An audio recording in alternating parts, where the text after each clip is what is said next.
Hello friends. मैं मोहम्मद हारून।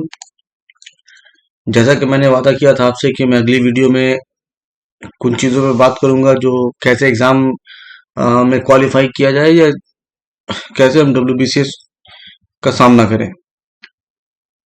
Now हर आदमी का अपना अपना एक तरीका होता है किसी चीज़ को समझने का, देखने का। अपना एक तजुर्बा होता है, जिस रास्ते से आप गुजर रहे हैं उस रास्ते में आपने क्या मुश्किलात देखी हैं, उनसे कैसे आपने टैकल किया है, आपको क्या कामयाबी मिली है और वगैरह वगैरह। इस तरह के सारे तजुर्बों से हम लोग आगे गुजरते हैं।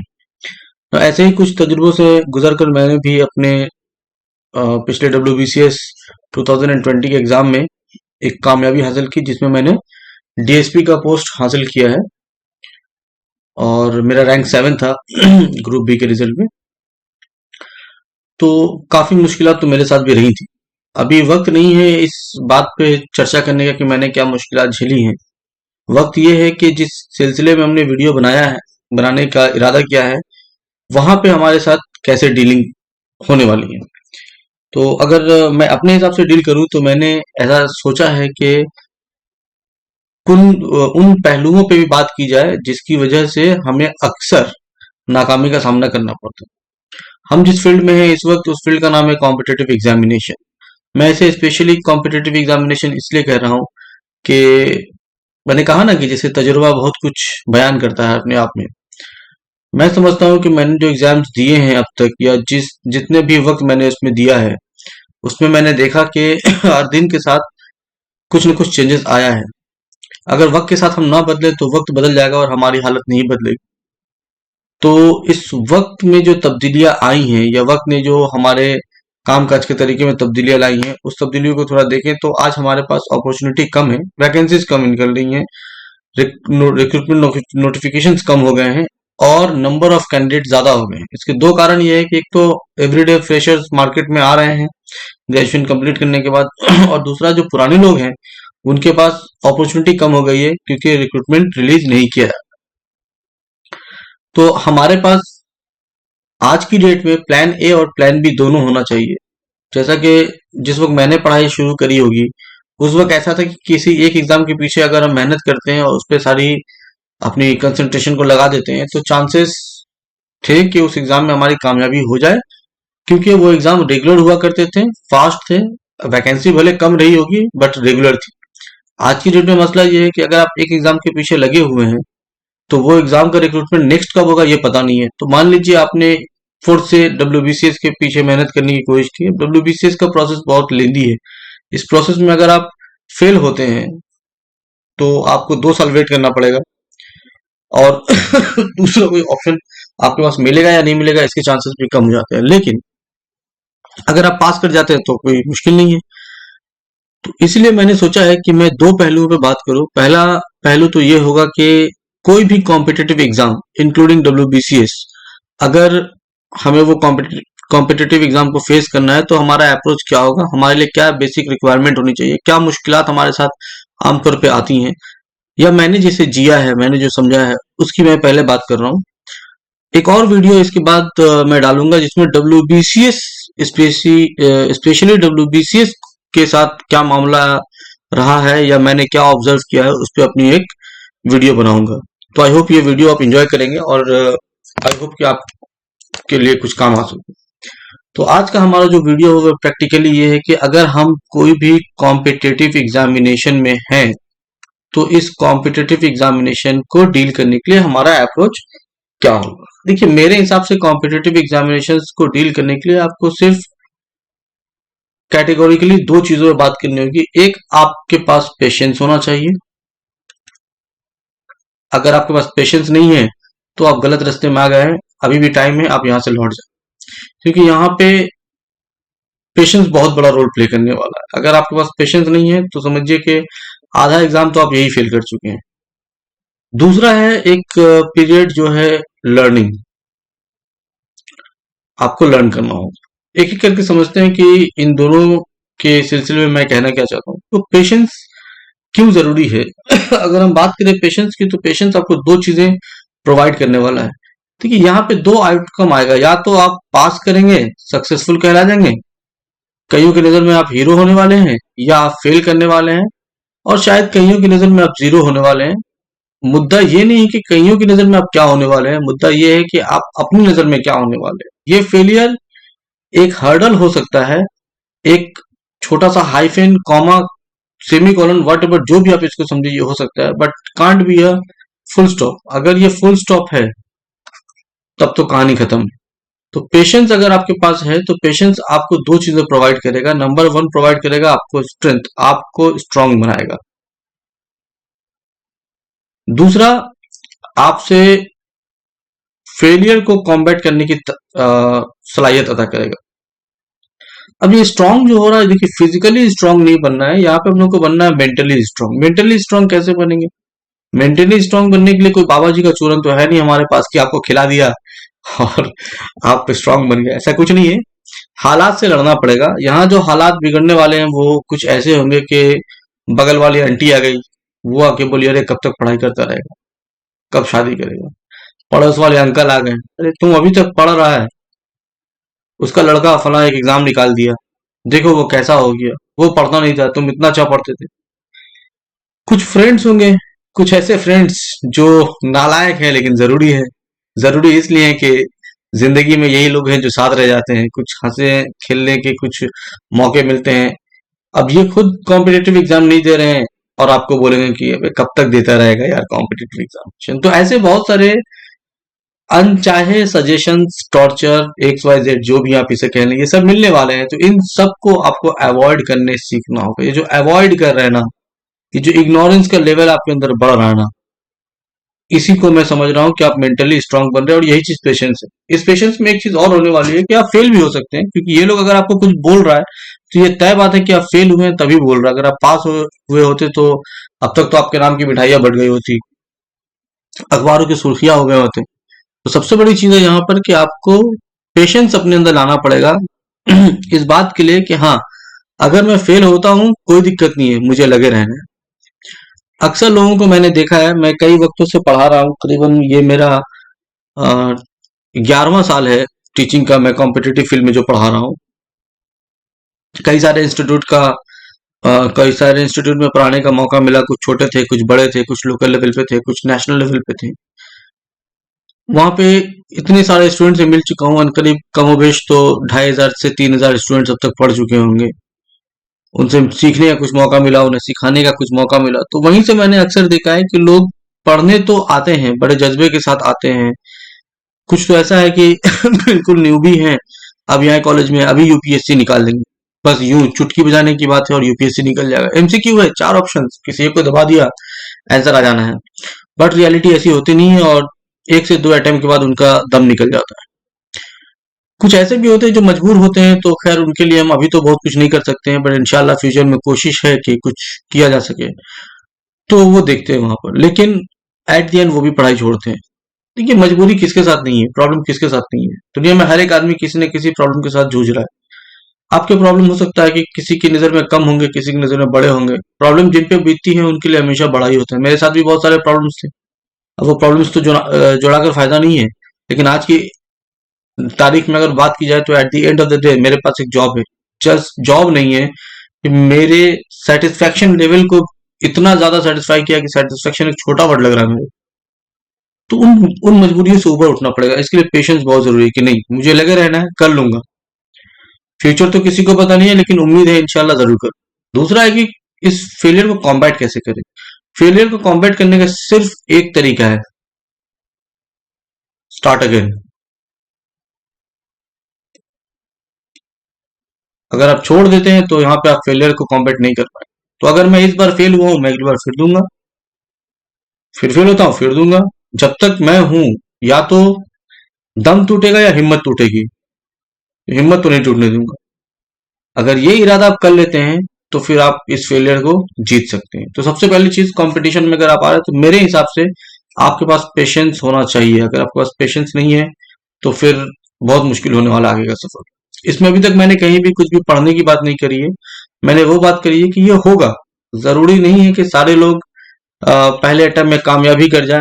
मेरा ये 7वां अटेम्प्ट था जिसमें मैंने ये जॉब निकाला है। इसके पहले मैं मैंने कहा था ना कि सिर्फ प्लान ए पे काम करना उस वक्त शायद आसान था। मैं सिर्फ एसएससी सीजीएल दिया करता था। 2012 से मैंने सीजीएल देना स्टार्ट किया था। 2017 तक मैंने सीजीएल दिया है। 18 तक शायद मैंने दिया है। 2 बार मैंने क्वालिफाई किया एंड तक। 14 में मैंने क्वालिफाई करने के बाद मेरा रीअसेसमेंट में मार्क्स कम हो गया। 17 में मैं लास्ट स्टेट का एग्जाम, लास्ट स्टेज वाला एग्जाम जो रिटर्न का था, वो मैं देने ही नहीं गया। इसके अलावा भी और सारे एग्जाम दिए मैंने, बट गिने चुने एग्जाम दे रहा था। इतना अटेम्प्ट देने का मतलब है कि मैं फेल हो रहा हूँ। Very simple. डब्ल्यूबीसीएस में ये मेरा 7वां अटेम्प्ट है, मतलब पिछले 6 अटेम्प्ट में फेल हो चुका हूँ। फेल होने का मतलब ये नहीं कि मैं पहले स्टेज में फेल हुआ हूँ या लास्ट स्टेज में फेल हुआ हूँ। एट द एंड आखिरी स्टेज में मेरा नाम नहीं था, मतलब मैं फेल था। बट मैंने अपने आप को कभी फेल नहीं माना। मैंने सिर्फ ये माना कि मैं इस स्टेज में नाकाम रहा हूँ, अगला स्टेज फिर इंशाल्लाह अगली बार दूंगा। और आज की डेट में मैं कहाँ हूँ आप खुद देख रहे हैं। दूसरा जो सबसे बड़ा फील्ड है वो है लर्निंग का। अब लर्निंग का जो फील्ड है, अक्सर लोग यहाँ पे गड़बड़ करते हैं। मैं लर्निंग को 2 हिस्सों में डिवाइड कर रहा हूँ। एक है रीडिंग का और एक है ऑब्जर्वेशन का। रीडिंग फेज क्या है? रीडिंग फेज 2 हिस्सों में बढ़ता है। एक तो आपके बुक्स हैं, सबसे बेहतरीन दोस्त, बट मैं इसको इनफ नहीं मानता हूँ। उससे कुछ कारण है, मैं डिस्कस करता हूँ आगे। दूसरे है टीचर्स, और मैं इनको बहुत ज्यादा अगर परसेंटेज की बात करें तो बुक्स को मैं 20% और टीचर्स को मैं 80% एफिशिएंट मानता हूँ या नेसेसरी मानता हूँ अपने लिए। क्योंकि बुक्स एक बार जो छप गई बस छप गई, but exam every day evolve हो रहा है। तो ये टीचर्स की जिम्मेदारी होती है कि वो उन एग्जाम्स से आपको रूबरू कराए, उनके चेंजेस से आपको बताए। क्योंकि एक एस्पायरेंट के लिए क्या जरूरी है क्या नहीं, वो तो बात की बात है। अगर बिल्कुल वो नया है तो उसके लिए पॉसिबिलिटी बिल्कुल ही नहीं है कि वो उस एग्जाम से उस तरह से अवेयर होगा जैसे कोई एक पुराना जो वेटरन हो चुका है उस एग्जाम में, या एक टीचर जो है उस एग्जाम को देख रहा है। तो सबसे बड़ा रोल जो प्ले करता है मेरी नजर में वो है टीचर्स। अच्छे टीचर्स का मिलना थोड़ा मुश्किल है आज की डेट में, क्योंकि हमारे यहाँ स्पेशली वेस्ट बंगाल या कोलकाता में मैं कह लूँ तो घर घर कोचिंग सेंटर है, घर घर टीचर्स हैं। जिनका एग्जाम निकल गया वो भी टीचर्स है, जिनका एग्जाम नहीं निकला वो भी टीचर्स है, और स्टूडेंट भी वैसे ही हैं। उनको बस ऑफिसर्स अच्छे लगते हैं, टीचर्स उनको चाहिए नहीं। तो सबसे बड़ी जिम्मेदारी आपकी ये है कि आप पहले टीचर्स को तलाशें। ऐसे लोगों को तलाशें जो आपको पढ़ाए, आपको बताए, आपको सिखाए। ऐसे को मत तलाशिए जो ऑफिसर्स हो गए हैं। उनका अपना एक स्ट्रेटेजी रहा होगा, उनकी मेहनत थी एक ऑफिसर बनने की, वो ऑफिस बेरर हो चुके हैं बस। मे बी वो अच्छे टीचर्स हो सकते हैं, ऐसा जरूरी नहीं है कि एक ऑफिसर अच्छा टीचर ना हो, लेकिन ये जरूरी नहीं है कि ऑफिसर अच्छा टीचर हो ही जाए। अक्सर तो मैंने यही देखा है। मैंने अक्सर जगहों पे देखा है कि लोग पढ़ाने आते तो पहले बोलते हैं मैं फला जगह ऑफिसर हूँ। क्या जरूरत है भाई? आप पढ़ाने आए तो आप सिर्फ टीचर बनिए ना। आप सिर्फ बोलिए कि मैं ये सब्जेक्ट पढ़ाने आया हूँ, तो आप बताइए कि आपको क्या प्रॉब्लम है, मैं इसको डील करता हूँ। लेकिन वो अक्सर बताते हैं कि मैं टीचर, मैं फला एक जगह पर ऑफिसर हूँ, या मैंने ये किया है, मैंने वो किया है। ये बताना कितना सही है कितना गलत है ये मुझे नहीं मालूम, लेकिन मुझे ऐसा लगता है कि वो लोग जो एफिशिएंट नहीं होते हैं, स्पेशली सिर्फ उस सेक्शन के लिए, ये एक बैच है कि अरे तुम क्या बोलोगे मेरे को, देखो मैंने जॉब लेकर रखा है, मैं ऑफिसर हूँ।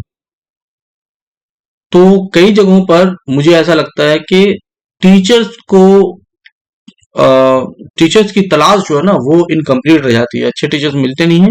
और इसके साथ हर एक दिन आपका एक कटता है, एक साल आधा साल कट गया, आपकी पढ़ाई कुछ हो नहीं हुई नहीं, और आखिर में जाकर आपका कुछ नुकसान हो गया। पैसा का नुकसान तो हुआ, कोई बड़ी चीज नहीं थी, टाइम का नुकसान हो गया। दूसरा, बुक्स को मैं कम प्रेफर इसलिए करता हूँ कि बुक्स में जो आप पढ़ रहे हैं आप सारी दुनिया की किताबें भी पढ़ जाएंगे तो कॉम्पिटेटिव एग्जाम पढ़कर नहीं निकलता। Books are not enough, never enough. Books academic के लिए बेटर है कि मैंने कुछ पढ़ा और उसको मैंने क्वालिफाई कर लिया, बट कॉम्पिटेटिव में बुक्स पढ़कर आप कभी भी कॉम्पिटेटिव एग्जाम में क्वालिफाई नहीं कर पाएंगे, चाहे वो डब्ल्यूबीसीएस हो या कोई भी हो। तो बुक्स कभी इनफ नहीं होते। हाँ, बुक्स सबसे अच्छे दोस्त जरूर होते हैं, इसलिए कि कोई नहीं मिला तो बुक मिल गया, मैंने बुक से पढ़ाई कर ली। तो बुक को पढ़ना जरूर है। कौन सी बुक्स पढ़ना है या मैंने कौन सी स्ट्रेटजी अपनाई थी वो मैं फिर कभी डिस्कस कर लूंगा, लेकिन आपको बुक्स को पढ़ना होगा। कोशिश यही कीजिए कि रिनाउंड बुक्स या रिनाउंड जो सेंटर्स है या रिनाउंड टीचर्स हैं उनके पास ना जाकर आप पहले ये मालूम करें कि इनके पढ़ने का जो इनका ये जो बुक है वो कितनी मेरे लिए बेटर है, मेरे से बातें कर पाती है कि नहीं बुक, उनका लैंग्वेज मेरे लिए फैमिलियर है या नहीं। अब मान लीजिए मुझे मैथ नहीं आती है, किसी ने बोल दिया कि उठा के फला एक बुक बना लो। अब वो बुक जिनके जिनका मैथ अच्छा है उनके लिए, या जिनका मैथ बिल्कुल बेसिक स्टेज में ही वीक है उनके लिए, या जो बिल्कुल वेटरन हो चुके हैं, मतलब क्वेश्चन देखा और आंसर बनने लगा उनके लिए, किनके लिए लिखा गया ये तो पता नहीं था। आपने सिर्फ मैथ बुक उठाया और बनाना शुरू कर दिया। तो सबसे बड़ा चैलेंज ये होता है कि हम बुक को कैसे सेलेक्ट करें, टीचर्स भी कैसे सेलेक्ट करें। बहरहाल अगर ये दोनों आपको मिलते हैं तो इन दोनों की मदद से जो आप कर रहे हैं, इसी को मैं रीडिंग कहता हूँ कि 80% काम आपका टीचर्स हेल्प कर देते हैं कि एक टॉपिक लिया, टीचर ने उस टॉपिक पर आपको डिस्कशन किया, अब जब आप बुक पढ़ते हैं उसको, तो वहां पर आपके लिए फायदा ये होता है कि पढ़ना कम पड़ता है। आप इन्फॉर्मेशन पहले से लेकर आए, एक दिमाग में एक ग्लिम्स ऑलरेडी रेडी है, तो पढ़ने में मजा आता है। तो पढ़ने का जो तरीका है ये बेसिकली ये है कि आपको बुक्स और टीचर्स ये दोनों चाहिए। इसके साथ एक और बहुत बड़ा एस्पेक्ट है जो मैं लकी इनफ हूं, ऐसे मैंने ऐसे कुछ लोग मुझे मिले, स्पेशली मैं यहाँ पे अपने एक पुराने कलीग महिंद्रा में जब मैं पढ़ाता था और अभी भी कभी कभी क्लासेस लेने जाता हूँ, तो वहाँ मेरे एक दोस्त हैं, सुनील सिंह सर, जबरदस्त टीचर हैं। तो मैंने इनके साथ मिलकर कुछ फायदा उठाया इनसे। ये पढ़ने में बड़े अच्छे थे, मैं उतना अच्छा नहीं था, हूं भी नहीं। अब जब इनको कुछ चीज नई इन्फॉर्मेशन मिलती थी तो ये मेरे से आकर डिस्कस करते थे।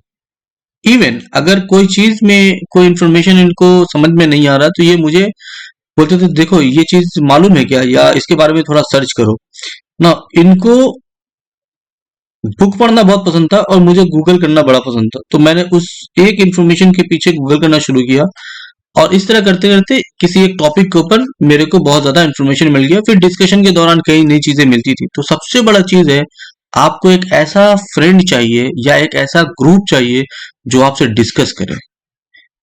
ना आप बुक के साथ मजा ले पाएंगे, ना आप टीचर्स के साथ इतना मजा ले पाएंगे जितना मजा इस दोस्त के साथ लेने वाले हैं। ऐसे बहुत कम लोग होंगे दोस्त, किसी ग्रुप स्टडी में पढ़ाई होने वाली है नहीं, व्हाट्सएप ग्रुप में गॉसिपिंग पे बात खत्म हो जाती है।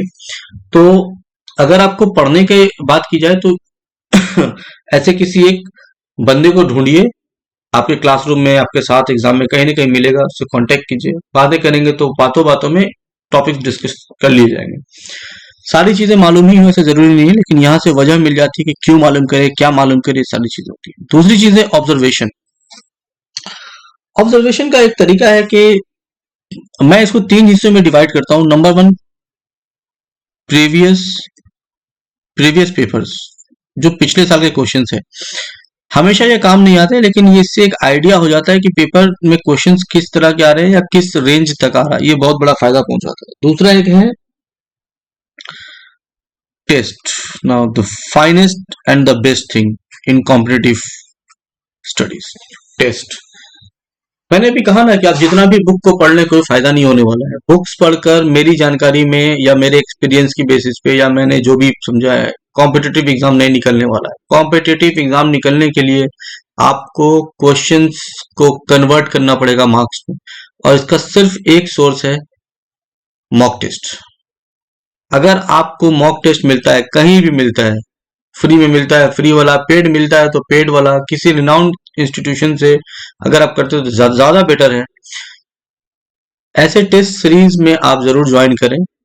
आपके मार्क्स कम आएंगे ज्यादा आएंगे ये सेकेंडरी इशू है, लेकिन पहले टेस्ट सीरीज को आपको ज्वाइन करना पड़ेगा। इसके लिए पहले पढ़ना पड़ेगा, तो इसलिए मैंने रीडिंग को फर्स्ट पार्ट में बोला है और ऑब्जर्वेशन वाला सेकंड पार्ट में। अब इस टेस्ट में क्या होगा, टेस्ट में 2-3 चीजें होंगी, वो मैं थोड़ी देर में देखता हूँ। और आखिरी चीज है एनालिसिस। एनालिसिस क्या होता है? एनालिसिस ये होगा कि जब आप टेस्ट देंगे और प्रीवियस ईयर का पेपर पढ़ेंगे तो आपको समझ में आए कि ये दोनों में कितना तालमेल है या नहीं है, और आप जो पढ़ रहे हैं वो इन दोनों के लिए कितना फ्रूटफुल हो रहा है कि नहीं। क्योंकि अगर आप यहाँ पे अच्छा नहीं कर पाएंगे तो चांसेस बहुत कम हो जाते हैं मेंस एग्जाम में अच्छा करने का। मेंस मतलब जो प्रॉपर एग्जाम है। अब मैंने जब कहा कि टेस्ट में क्या होगा, थोड़ा इसकी बात कर लेता हूँ। टेस्ट, देखिए टेस्ट में क्या होगा, जब आप टेस्ट देंगे तो या तो आपका मार्क्स 2 चीज होंगी, चलिए आप तो फेल करेंगे या पास करेंगे।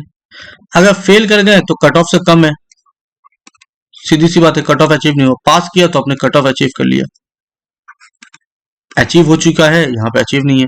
लेकिन हमारा मकसद कट ऑफ अचीव करना नहीं है ना, हमारा मकसद है कि जो फाइनल लिस्ट है उसमें मेरा नाम आना चाहिए। अब अगर ये फाइनल कट ऑफ है तब तो बहुत अच्छी बात है, लेकिन ये फर्स्ट स्टेज या सेकंड स्टेज या इंटरमीडिएट स्टेज का कट ऑफ है तो अभी भी मेरे लिए दिल्ली बहुत दूर है।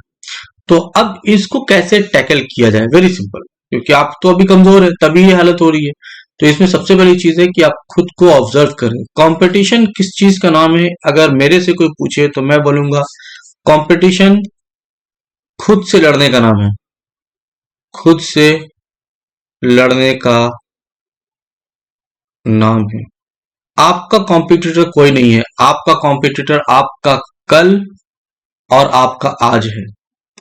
यही है कंपटीशन, कि आप कल कितना जान रहे थे और आज कितना जान रहे हैं। अगर आप कल 1 नंबर स्कोर कर रहे थे, आज अगर वो कम हो गया, ये है लॉस। अगर आप कल 1 नंबर स्कोर कर रहे थे, आज 2 नंबर कर रहे हैं, ये है बेनिफिट। तो आपको सिर्फ ये देखना है टेस्ट देकर कि कल तक जो मैं कर रहा था मेरा परफॉर्मेंस उससे अच्छा हो रहा है या मेरा परफॉर्मेंस उससे बुरा हो रहा है। अगर बुरा हो रहा है तो क्यों हो रहा है, मेरा मार्क्स कम क्यों है? दो बातें होंगी उसके लिए, या तो मैं वो चीजें जानता हूं या नहीं जानता हूं। नहीं जानता हूं तो मेरे को पढ़ना पड़ेगा, जानता हूं तो फिर क्वेश्चन उठेगा आखिर मैंने परफॉर्म क्यों नहीं किया। या तो मुझे याद नहीं है, या फिर मैंने कहीं सरसरी नजर से एक बार देख लिया था, उसको इंपॉर्टेंस नहीं दिया, पता लग गया कि मेरे को ये इंपॉर्टेंस देना है। अगर मैंने इसको पढ़ा नहीं था तो फिर ध्यान देना कि अच्छा ये चीजें भी पढ़नी पड़ेंगी। तो टेस्ट देने से आपको बहुत कम वक्त में, मेरे हिसाब से बहुत कम वक्त में आपको बहुत कुछ पता लग जाता है कि क्या पढ़ना है। और कई बार तो ऐसा होता है कि वहीं से आपको बहुत सारा इंफॉर्मेशन मिल जाता है, जो आप पढ़े हुए हैं वो रिमाइंड हो जाता है। दो चीजें। एनालिसिस की जब हम बात करें तो एनालिसिस क्या है? एनालिसिस एनालिसिस मेरे हिसाब से कुछ नहीं है, बिहेवियर को बदलता हुआ देखना है। जब मैंने WBCS की शुरुआत करी थी 2014 में, मैंने पहला अटेम्प्ट दिया था। इस वक्त से लेकर 2019 तक में बहुत ज्यादा चेंजेस नहीं आया था, लेकिन 2019 में एक चेंज आया, 2020 में थोड़ा और चेंज आया। चेंज क्या आया? प्रीलिम्स के पेपर में कुछ स्टैंडर्ड ऑफ क्वेश्चंस चेंज होने शुरू हो गए। मैं जब दूसरा वीडियो बनाऊंगा WBCS पे तो मैं उसमें इन चीजों पे डिस्कस करूंगा, लेकिन ये चेंज हुए। उसी तरह किसी ने अगर मान लो SSC CGL देना है,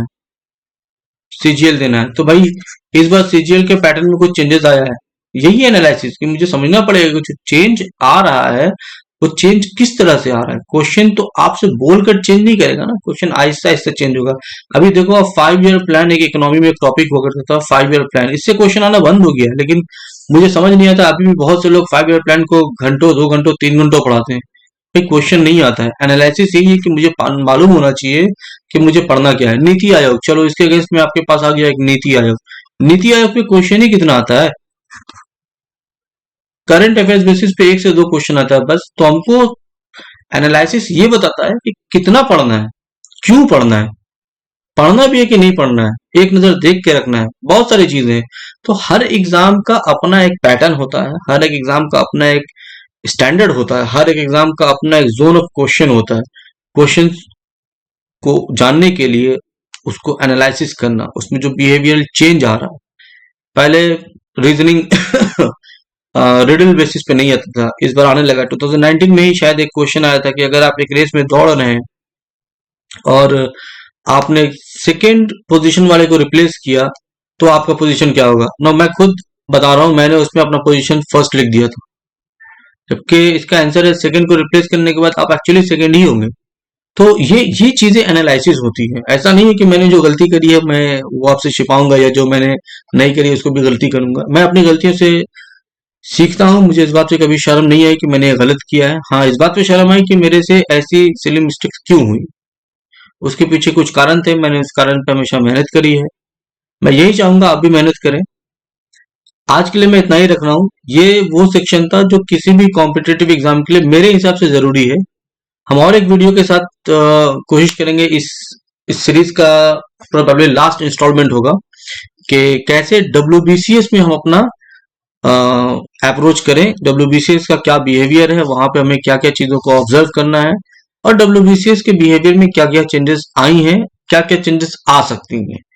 फ्यूचर को तो प्रिडिक्ट करना पॉसिबल नहीं है मेरे लिए, लेकिन फिर भी मैंने जिस तरह से पढ़ाई करी है तो उसमें मैं अपने हिसाब से कुछ चीजों को एनालिसिस करता था। मेरे हाथ में वो फेवरेबल भी रही है, तो मैं वो चीजें आपसे डिस्कस करूँ। होपफुली आपको ये कुछ फायदेमंद होगा।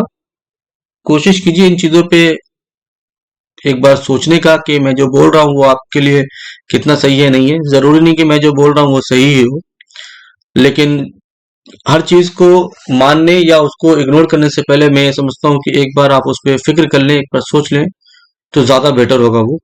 ये सबसे सही तरीका होता है मेरे हिसाब से।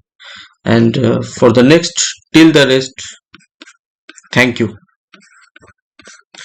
नेक्स्ट तक स्टे ट्यून्ड।